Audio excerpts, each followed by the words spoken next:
There is no doubt that the most confusing and the most debated aspect of Kenyan politics in recent times has been Central Province.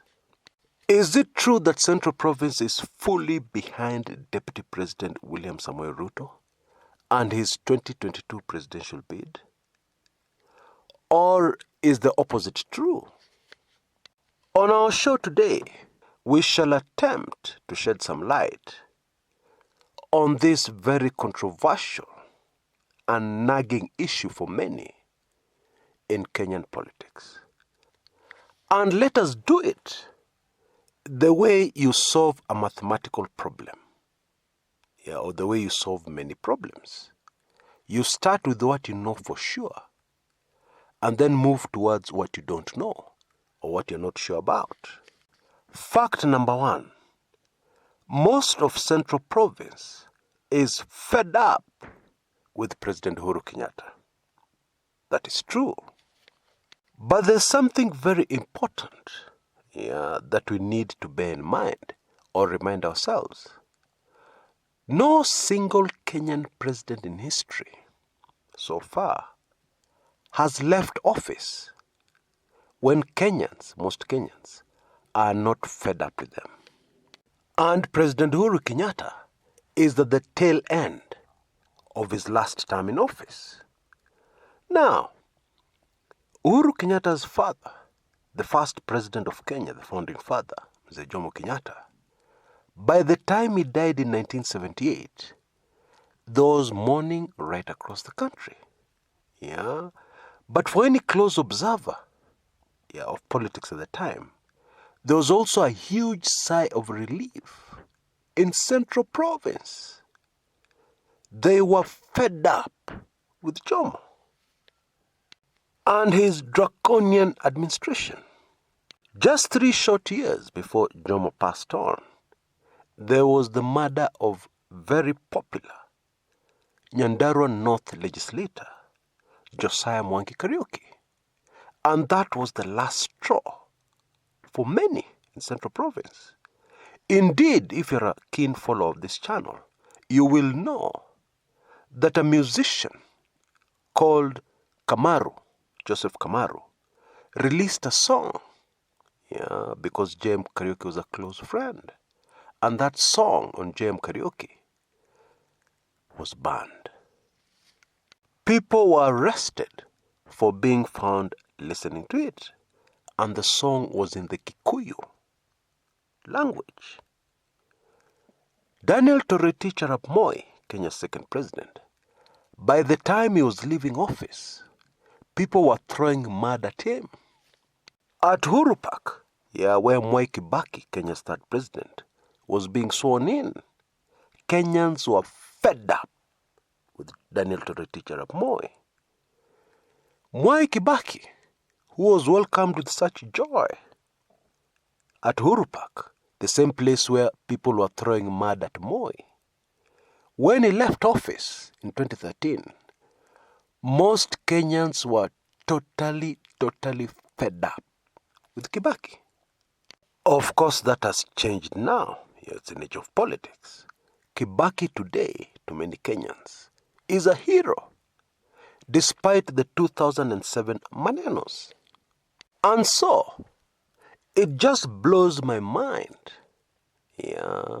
seeing Kenyans surprised that Uhuru Kenyatta, an outgoing president, is not popular in Central Province. But let us also admit that fact number 2, is a major factor in the unpopularity of the president in Central Province. And it is the following.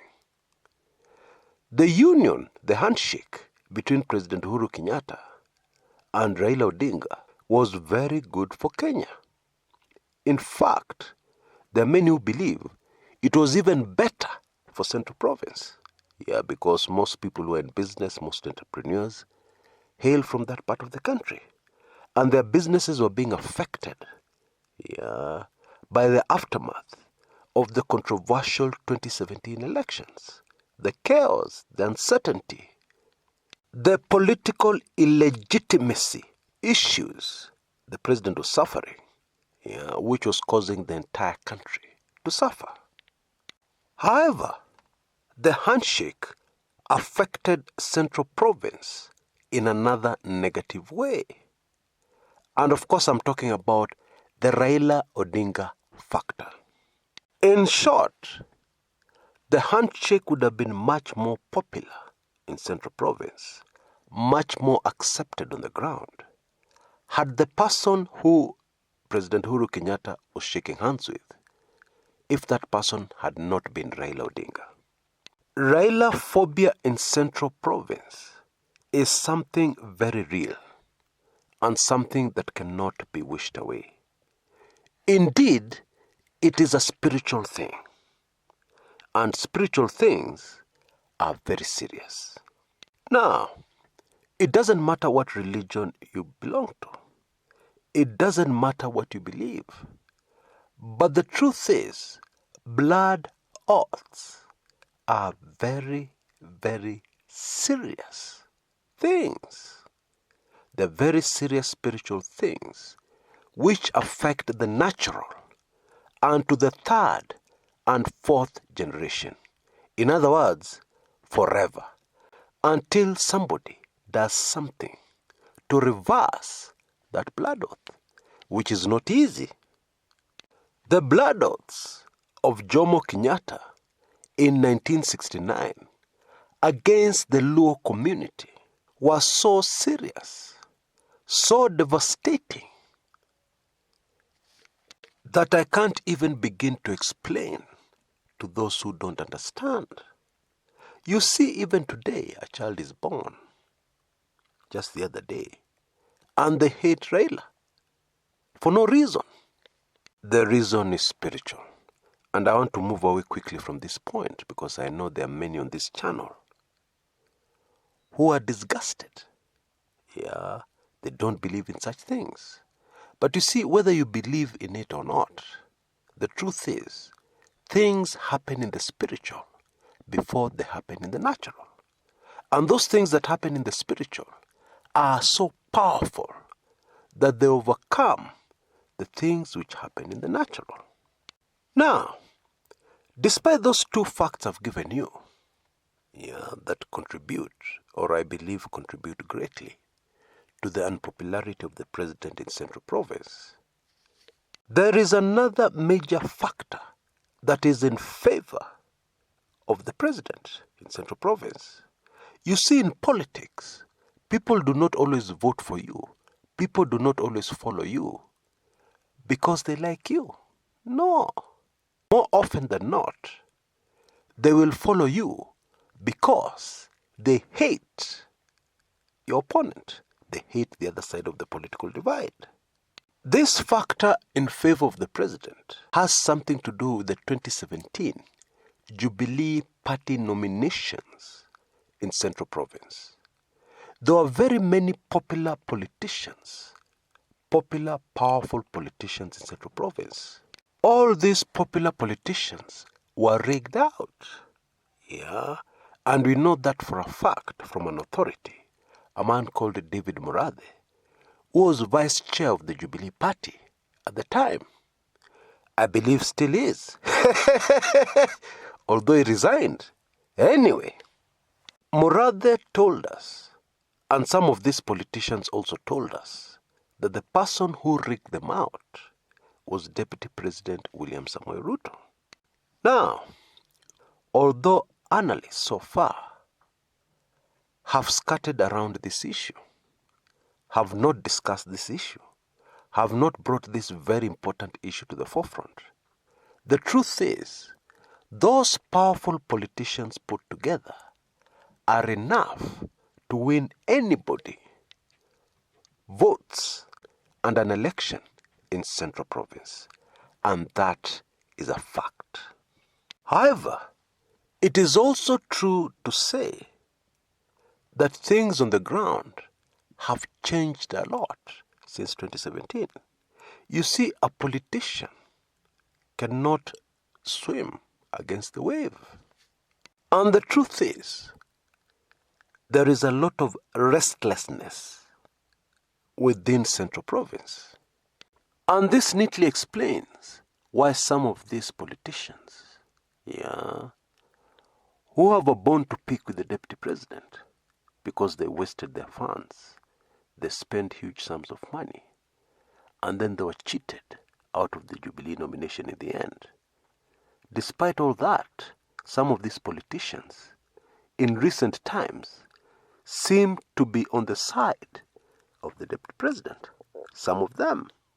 Others, who are not necessarily the deputy president, are keen to echo what people are saying on the ground because they're desperate to get back into politics, as elected leaders.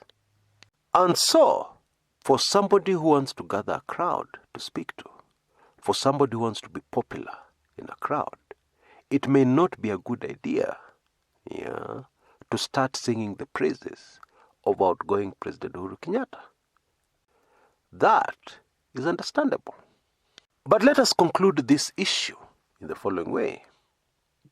Whether the deputy president is popular in Central Province or not, whether he can win Central Province in a presidential election or not, there is one very important fact about the way the Kikuyu vote, that indeed makes it premature for us to discuss anything at the moment concerning the way Central Province will vote. Historically, Central Province have always voted as a bloc, and their decision on who to vote for is always made at the 11th hour, at the very last minute. I'll give you a quick example. In 2002, the two major presidential candidates were both Kikuyu, Mwai Kibaki and Uhuru Kenyatta.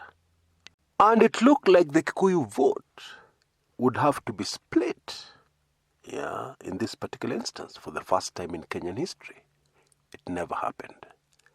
At the 11th hour, at the last minute, most votes shifted to Mwai Kibaki.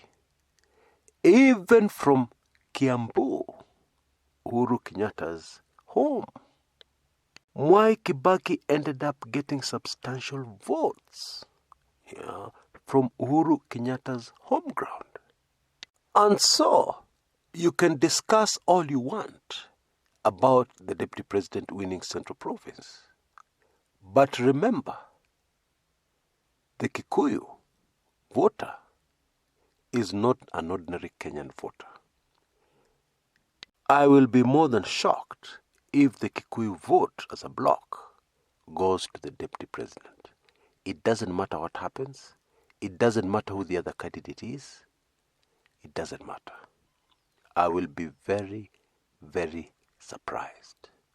Even the perception games being played by the deputy president's camp will not work on the Kikuyu voter. Just look at the voting pattern of the Kikuyu historically. I hope my video today has made the Central Province issue much clearer. But I also highly recommend my weekly intelligence briefings for more information on this issue. Just listen in to a few details about this. While I try my very best to give you real value on this public channel and to give you all the valuable information I can, the truth is there's some information that is way too sensitive to share on this public channel. That information usually ends up in my weekly intelligence briefings, which is usually moto kama pasi, Just to give you a few examples, what really happened to former President of Tanzania, Dr. John Pombe Magufuli? Is it true that he passed on at a Nairobi hospital? Actually, the Magufuli inside story is nothing short of mind-boggling. Most people who have taken in my WIB number 52, which contains this information, have been left breathless. Even the most hardened cynics have been left bila words, if I can put it in the Kenyan way. Another example of a WIB that I published recently. There is a secret that those who are close to Raila Odinga have guarded and continue to guard with everything they have. Why is this particular secret so sensitive? And what is it anyway? It is contained in one of my WIBs. In fact, a recent one. And there's much more, including things you'd never imagine that are happening in the corridors of power that neatly explain what we see unfolding in the public domain. Bottom line, you will never look at Kenyan politics in the same way again after you become a WIB subscriber. Indeed, it is true to say that in most instances, the truth is stranger than fiction, and sometimes much more difficult to believe than fiction. But it remains the naked truth. And now you have a golden opportunity of becoming a weekly intelligence briefing subscriber on a monthly basis, which will automatically give you access to every single WIB ever produced.